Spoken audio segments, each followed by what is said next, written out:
What up? Seth Miranda here. This is Adorama Rewind, and you guys might hear a bunch of construction noises because they're revamping Adorama, the store itself. 2020 is going to be an aggressive year, a lot of big changes, a lot of cool things happening. So stay up with us on all of that socially, virtually, and right here in the brick and mortar store. Thanks to Vanessa Joy for joining me last week. I will be bringing on more guests as things go along. When, I don't know. Who, I don't know. But that's kind of the fun of it, keeping it random and keeping you guys on your toes. All right, let's get into this. Craigslist ad seeks social media photographer and mother's helper. This is a real thing. It went pretty viral. This was the ad. Manhattan family looking for a photographer to work with them on a regular basis as their social media coordinator, either full-time or part-time. This person must have advanced knowledge of Photoshop and Lightroom, have experience working with shooting young children's families, and being comfortable acting as a mother's helper on days when not shooting editing. This person should also have experience in fashion photography and be internet IG savvy. Compensation will be hourly or daily. Before you freak out, think about this. One, my issue with it is that they cared about being a mother's helper at the end for like a split second. They cared more about the social media aspect of it first. If they need family help, that's one thing. If you need PR and someone to document you, that's another. But that aside, a lot of people complain that the iPhone killed a lot of the photo industry, and that a lot of people that are shooting that aren't pros, taking jobs away from people shooting for free, trade for print, portfolio building, all that stuff. Is this the other side of the pendulum? Is this where we actually see new jobs being created? Are wealthy families going to be giving jobs to people who can create content? Are those people that want to self-publish, that see all this media out there that can be done on your own, needing the skill, don't have the time to cultivate the skill, thus hiring people that have the skill? Let me know down below if you would take this job. Let me know down below if this is something that's appalling to you. I don't think this is a big thing. My biggest issue with this is that they care about the helping end of it, like the actual family help as like an afterthought, rather than, hey, we need someone who can help out with the family during the day. If you happen to be cool with shooting some photos of us or being good at it or understanding how IG works, whatever, that would be great. That's really where I stay with it. Let me know down below. This one I actually feel for. Photographer knocked unconscious at college football game. Yeah, so this is the game, and if you hit play right here, you can see this guy going right through, boom, knee right to the face. They are unconscious, this poor photographer. Yeah, they were knocked out. Chamberlain Smith, she was covering the Saturday game and was knocked out by a runner who couldn't stop their momentum. This is part of the name of the game of the photographer. In fact, this is me years ago when I was like 19 or 20, getting my head cracked open while shooting BMX for the magazines. And I remember those days well. So I give a lot of credit to photojournalists who don't know what their day is going to be like. Everything in front of their lens is completely unpredictable, and they're doing the best they can. And going into harm's way, like this photographer here at this football game, even though they were safe distance away from the sidelines, momentum's momentum, and you know, you got to be agile on your feet, but there's no question that this person probably had no time to think, or might not have even seen this runner coming with people in front of them and themselves. They were crouched down, all sorts of things. I think all the stars were aligned here to cause this scene to happen. However, that being said, you have to give credit to photojournalists. They are constantly putting themselves into harm's way all the time. You see countless times that photojournalists are going into places where they have to wear bulletproof vests, have to worry about not only their gear, but themselves, and or vice versa, I should have said the other way. That being said, especially here in New York, I have my heart goes out to the photographers here in the photojournalistic world, especially when I hear all the stories from 9/11 and seeing all the photos of them covered in dust, trying to cover things. Not that this is on the same wavelength covering a football game or covering a world catastrophe like that, but this photographer got hurt, got into harm's way, and took the hit. Literally. So watch yourselves out there, keep an eye on your surroundings while you're shooting, and just remember that anything can happen if you're out there shooting something like an event. So be careful out there. All right, let's talk about Olympus. They've been going all over the place. We reported that they were like, oh, we're not gonna, we might sell everything. We're in trouble. Then Olympus CEO says, oh, no, the camera business is gonna be okay. And then they came back again. The camera business may be for sale again. And then just a few days later after that, this is 4 stories deep. The 23rd, they say, oh, no, we're not selling the camera business. No, we're okay. Is this PR? Is Olympus circling? Is what's going on here?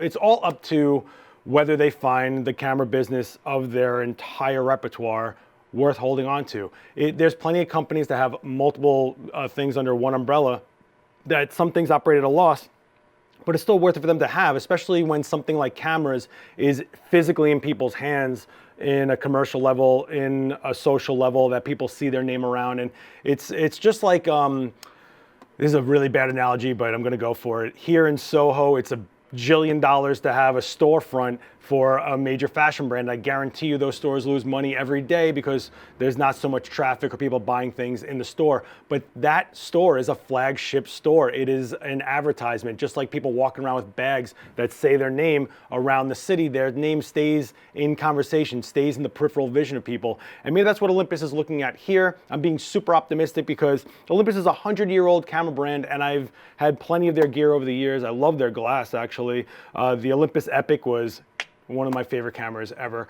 That being said, Olympus cameras is just one division of an entire series. They have a lot of stuff going on in the medical field, imaging in general. It's just, maybe it's not a camera, but it is something to do with image creation and scanning or whatever else they got going on. I'm sure they make a lot of components for other things.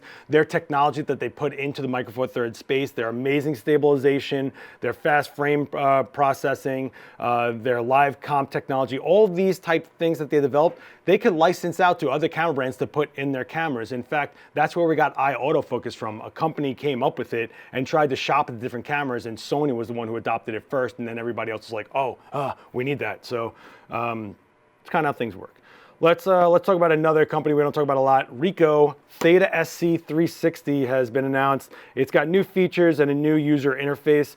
So pretty much it is still the same Theta, right? It has a little screen on it that instead of like random lights, it actually has a screen letting you know what's going on, the self timer, what's connected, what's not. So this time it's 4K resolution at 30 frames per second for up to 3 minutes of video. It used to only be 1080. It's still the same small sensors on both sides of the 180 degree glass, 14 megapixel sensor. They're claiming that it transfers faster. It has a better user interface when you're trying to get to the photos themselves via your phone. Here, I'll show you right here. They're saying that it's got a faster startup, that it's just an all better processor inside of it. And of course, what would a camera in modern times be without trendy colors that you could buy? What color would you guys get? I don't know. I'm kind of, I'd probably stay clear and clean with the white, I think is probably where I would go with that. I wish they kept that gunmetal look. I really like that one. I have the Theta V. This is a 4K video camera. The old one was only 1080p. They do have a 4K model, the Z1, I believe they call it, or the 1Z, Z1, one of those. That is like $1,000 unit. This, however, is $300, so it's keeping it user accessible and pretty fun, and anyone who's gotten a Theta has had a blast with it. The 360 camera space is so much fun. It's just limited in applications, like where are you going to put a 360 photo? On Facebook, you can upload it so that someone can actually scroll around the space while they're on their phone. In Instagram, not so much. You'd have to process a video to make it, scroll it yourself as a recording and then put it on there. Or a lot of people take it as an image and stretch it to be like one of those tiny planets where everyone's head is huge and their feet are small and they see the whole space. I had a lot of fun using this at Comic-Con, honestly.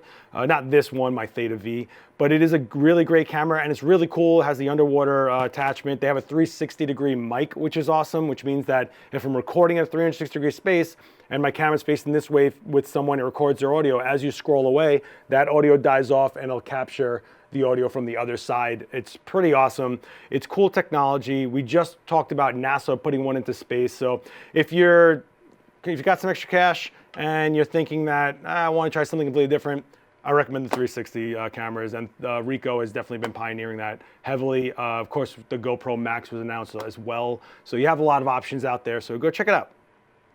This, however, be cautious if you have an Android phone. A massive Android exploit lets hackers control your camera and your microphone and other things. So this wasn't a hack. This company called Checkmarks, which is a security research firm, they found out that if they created an app that would get access to their storage in an Android phone, it would actually be able to control the camera. And they proved it by creating like a little game app that people downloaded, and it took control of pretty much anything you wanted without needing the permissions. Because usually when you download an app, it says, this app would like permission to use your phone, your camera. That's your phone. I'm going too fast. I'm doing too much. the app would say, hey, can we use your microphone, or can we have access to your photos? And you have to say yes. They found out that there was a hole in that permissions, and that any app, if a developer wanted to, could just gain control of your camera, could leave your microphone on all the time.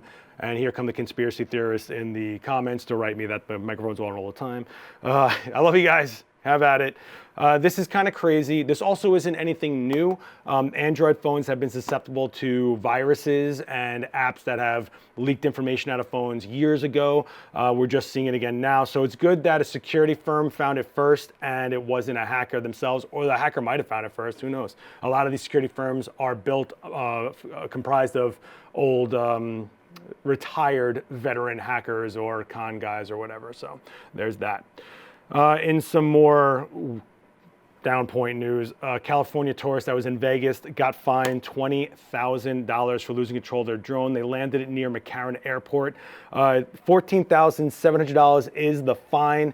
They were just feet away from an active runway at the airport. The FAA conducted a pretty deep investigation for a while. They couldn't, so let me show you this. Due to, right here, due to inaccurate registration number, they were unable to identify this guy as the drone's owner. So that's even crazier, that there was a slip up in the administration of it, and it took them this long to just like connect the pieces. This guy will be paying for this. He's saying he doesn't have any way to pay for this, and all he was trying to do was take a photo, $20,000 photo with a drone. I feel for the guy. However, you have to understand that it's your drone. It's obvious by now that you cannot fly them near airports. And this guy started off 2 miles away from that airport. So you need to understand what your drone is about, where you're flying it, and where you are.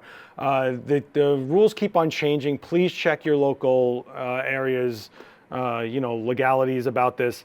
Of course, the weight keeps changing if you have to register it. So don't even question it. If you buy a drone, I don't care if it's less than a gram, go look and see if you have to register it. Try to register it. I'm not a drone pilot. I play with drones once in a blue moon. Here in New York, it's like impossible to fly drones. There's like 2 little tiny circles in the entire city that you can fly a drone. Take care of yourselves out there, you drone pilots. I mean, it's still a new space. It's only a few years old if you think about it, as far as it being in civilian hands, just being able to walk into a store and buy something that could fly around the air and crash into something. So check their regulations, and just know that they're going to constantly change. So even though they put out a drone that might be under a certain weight limit that you may or may not have to register, odds are they're going to go, that's the new limit, and they might keep changing the weight and all sorts of different things to keep limiting things. This is crazy. Drones have definitely opened up what's possible with videoing for content and other things. You used to need things like a crane or helicopter shots, and now for a fraction of the budget, you can get these amazing epic shots, and we get to ingest all this content, so it's pretty great. Let's talk about Leica. Leica has released Photos 2.0 with a $50 Pro version for iPad.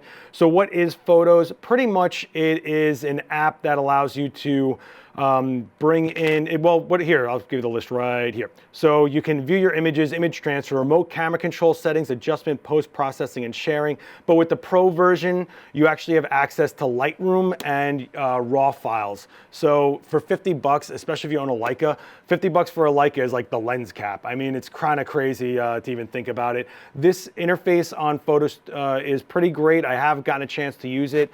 I think it's a pretty great thing that Leica is investing into. There's plenty of camera companies that have done the applications for mobile devices as an afterthought, but we're seeing companies like Hasselblad almost be able to allowing you to tether into an iPad.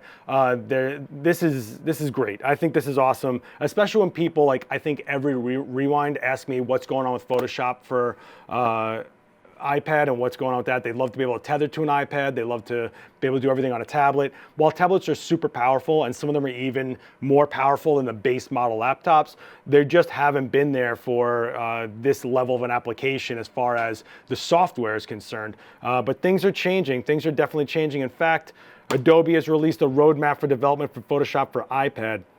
Yeah, so this is what they're doing. So 2019, they're gonna get you into subject selection, cloud documents will improve. In 2020, we're looking at refined edges, brush sensitivity, and rotating canvases, curves and adjustment layers, Lightroom integration, and Lightroom integration is basically available with this Leica Photos app as well. So Lightroom is starting to spread out, right? We're seeing it in the back of the Zeiss camera. We're seeing it, Lightroom presets in the Leica S series, the full frame mirrorless series they're putting out. We're starting to see that spread out more and more and more. It's a widely used application, of course. You know, I know there's a million other softwares out there, and I know there's a lot of them that are free. Let's calm down with that. We're talking about Lightroom for right now. So they got a lot going on. They definitely are paying attention to people wanting it more and more on an iPad. Of course, it's easier to carry an iPad in the field, and of course, damage to an iPad is way less heavy on the heart than to a $3,000 laptop.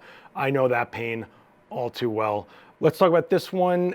This one actually spread out pretty far. I'm pretty sure you've even seen it. It was everywhere. I was even seeing it like randomly in Facebook posts and stuff like that.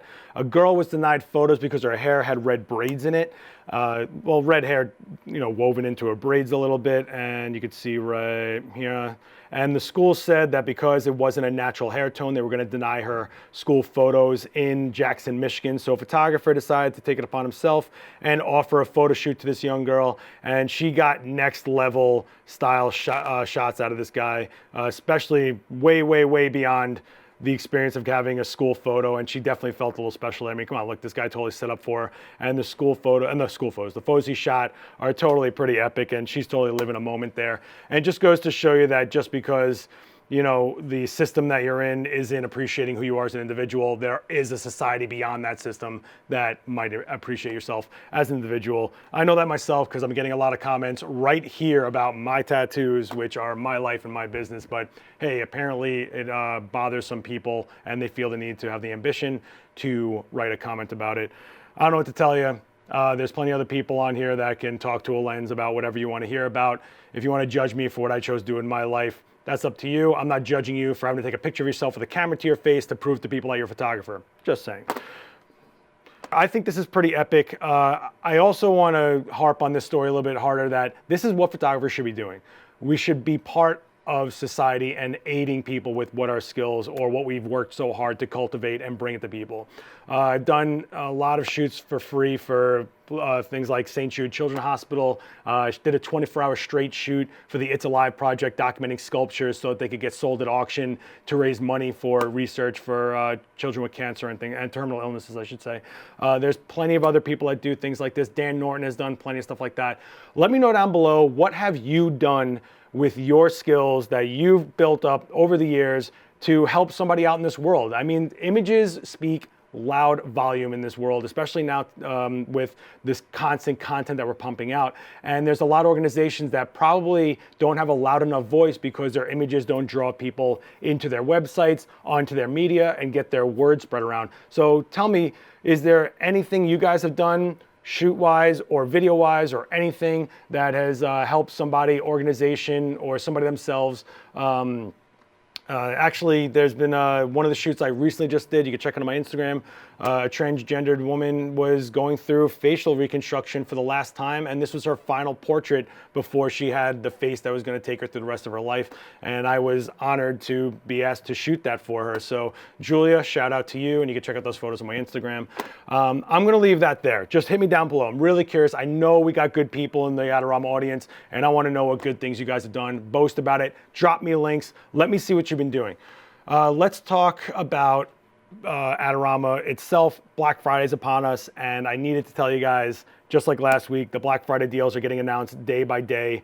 It's bananas what they're chopping up prices. A lot of bundles, actually, so a lot of like cameras with lenses and other stuff. A lot of gaming news. On Twitch yesterday, we talked about all the consoles that were basically $100, $150 off. Lots of games included. It's awesome. Games chopped in half. $10 games. I mean, it's just an easy thing to pick up. $10, $10, $10, and just have easy gifts for people or add-ons for other things. So check out adorama.com/price-guarantee, and you can see the Black Friday deals as they come up. And of course, Cyber Monday will be coming out.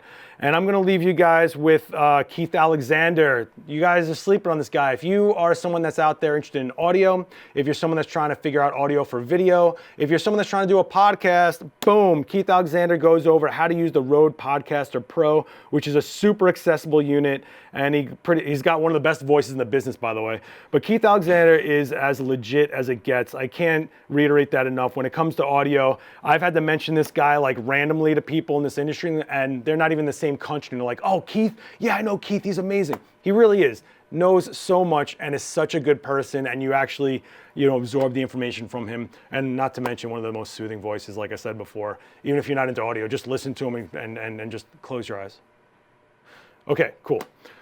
I'm gonna leave it there, and I'm gonna just basically say that that's the question of the week. Let me know down below, what have you done with your skills in production or photo or video or audio to help someone else out, some other cause out? What have you done to really elevate this world with the craft instead of just pushing your Instagram numbers and helping you get a bunch of likes, which won't matter anymore soon anyway, right? All right, guys, I'm gonna leave it there. Sorry for the construction noise if any of it came up. I don't know if this one ran long or not. I know I tried to make it short, but you know me, blah, blah, blah. I'm from Brooklyn, that's what I do, I talk. All right, guys, don't forget to share this video around, hit like, hit the bell so you get notified when these videos come up. We're almost at 1 million subscribers, and I keep saying this, you know that Adorama is gonna do something big when we hit 1 million subscribers, so let's get there. 2020 is the year of 1 million on YouTube, and you're 1 in a million. I'll see you guys soon. Later, peace.